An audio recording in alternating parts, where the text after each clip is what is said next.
안녕하세요, 닥터조입니다. 아이들 편도선 수술에 대해서 알아볼게요. 이 맹장 수술과 함께 어린이들이 간단하게 하는 수술이 편도선 절제 수술입니다. 어른도 하긴 하지만 아이들이 많죠. 근데 이 맹장 수술이랑 좀 다른 점은 정확하게는 이게 맹장이 아니라 충수염 때문에 충수를 절제하는 건데, 그냥 일반에 흔히 알려진 대로 맹장 수술이라고 할게요. 이 맹장 수술은 그나마 응급 상황이 발생하는 경우도 있어서 이 수술의 당위성이 인정받기도 하죠. 근데 편도선 절제 수술은 그냥 불편해서 하는 수술이에요. 자꾸 염증이 생겨서 편도가 부으면 아프고, 부어있으면 밤에 잠을 잘 때 숨쉬기가 힘들기도 하고, 그러니까 불편하니까 절제 수술을 합니다. 근데 이 절제 수술 처방하는 이유는 편도는 없어도 그만이다, 필요 없으니까 떼어내는 거예요. 그러니까 맹장이나 편도선이나 둘 다 필요 없는 장기로 보는 시각이 좀 있죠. 그래서 이 편도선 수술을 해야 하나 말아야 하나 고민하시는 분들이 계시면 이 영상이 도움이 되실 것 같아요. 이 수술을 결정하기에 앞서서 3가지 정도를 점검해 보실 게 있습니다. 그 전에 이 편도선이 부으면 처음에는 항생제를 처방을 하는데, 항생제를 먹어도 효과가 없고 계속 재발을 하면 결국에는 절제 수술을 권유받게 되죠. 근데 먼저 편도선이 뭔지 알아볼게요. 편도선은 이 목젖 바로 뒤에 이렇게 양옆에 존재하는 기관이에요. 사진에 보이는 부분이죠. 근데 컨디션이 안 좋고 면역력이 떨어지면 이 부분에 감염이 일어나고 부어요. 감염이 계속 반복되거나 회복되지 않으면 만성적으로 부어있는 상태가 유지되는데, 편도 비대증이라 그래요. 말이 비대증이지 그냥 만성 염증인 거예요. 그래서 그 염증을 낮춰야 되니까 스테로이드나 항생제를 처방합니다. 근데 이상적인 치료는 아니죠. 둘 다 좀 과한 면이 있죠. 다른 건강 문제를 일으키는 약물들이고, 항생제가 아무데나 남용되고 있는 게 현실이잖아요. 예. 근데 이 편도선이 잘 붓는 이유는, 이 편도가 이제 존재하는 이유는 우리 몸의 면역 시스템의 첫 관문이에요.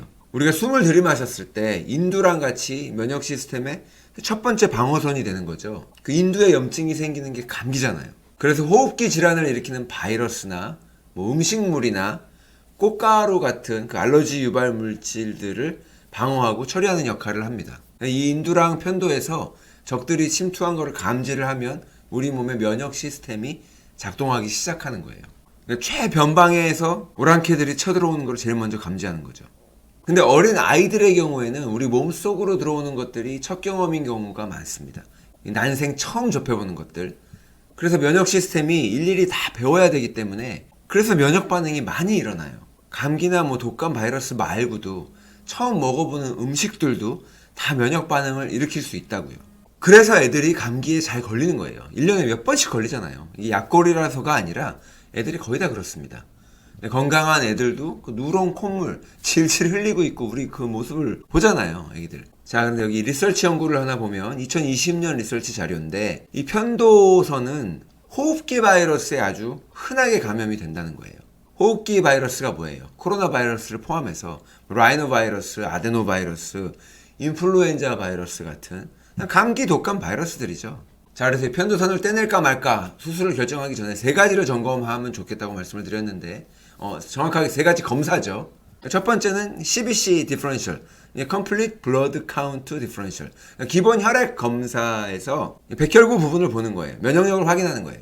두 번째는 Serum Vitamin A Level, 혈중의 비타민 A 농도. 세 번째는 Serum Vitamin D3 Level, 혈중의 비타민 D 농도를 알아보는 거예요. 이거 반드시 검사해 봐야 하는 것들입니다.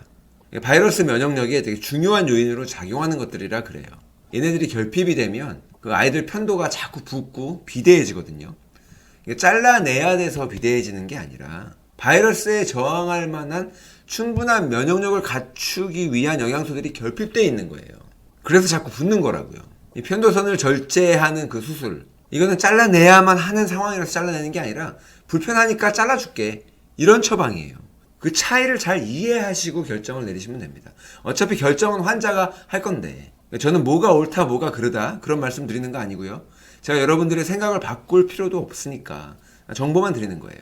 자, 하나씩 볼게요. 이 CBC 디퍼런셜, 백혈구 수치.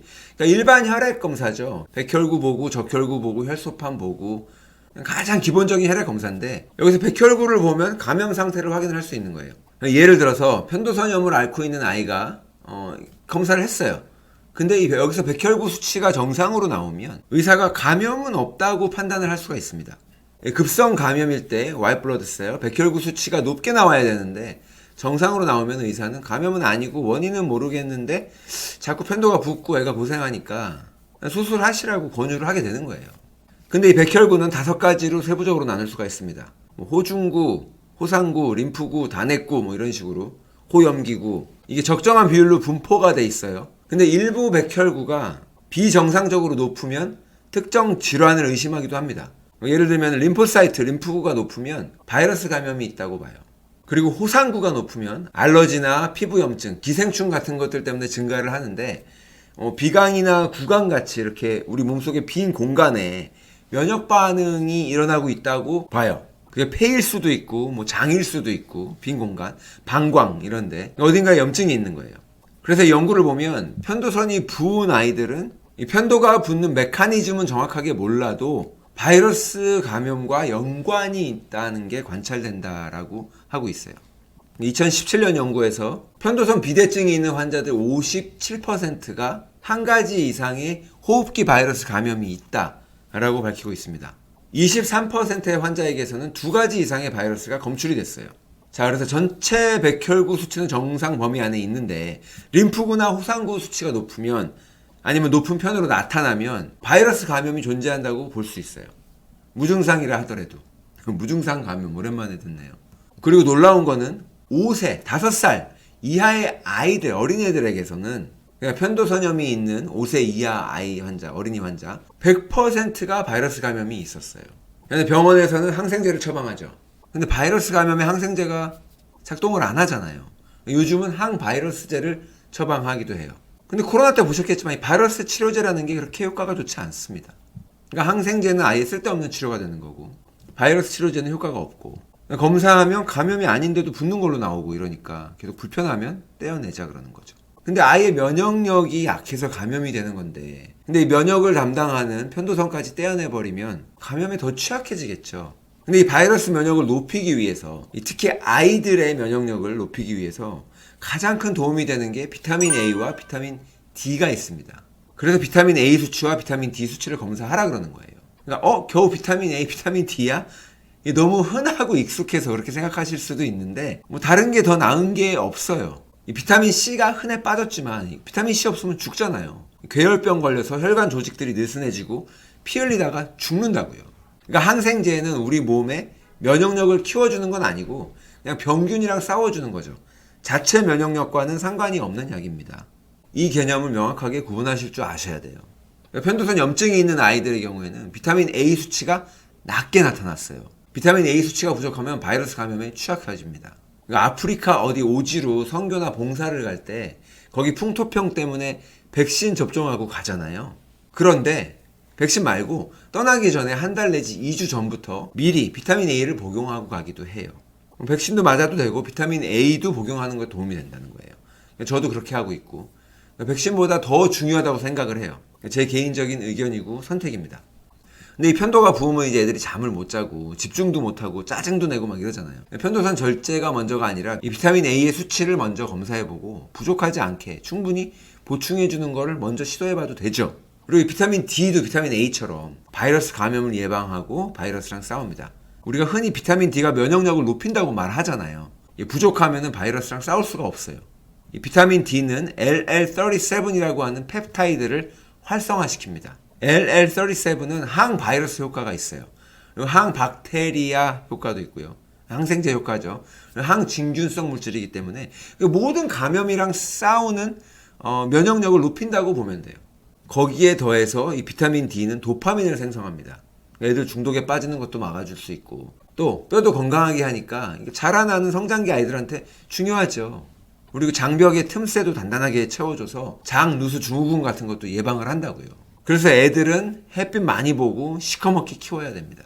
이 수술로 편도선을 떼어내는 거는 돌이킬 수가 없기 때문에 수술은 그렇잖아요. 그래서 항상 맨 마지막 선택이 되어야 돼요. 특히나 이게 응급수술이 아니라면 더욱더 그렇습니다. 자, 그래서 오늘 설명드린 것들을 먼저 점검해 보시고 시도해 보시고 난 후에 수술 여부를 결정하셔도 되고 아니면 이 백혈구 디퍼런셜 검사, 비타민 A 검사, 비타민 D 수치 검사들을 먼저 해보시면 결정을 내리는 데 도움이 되실 것 같아요. 감사합니다.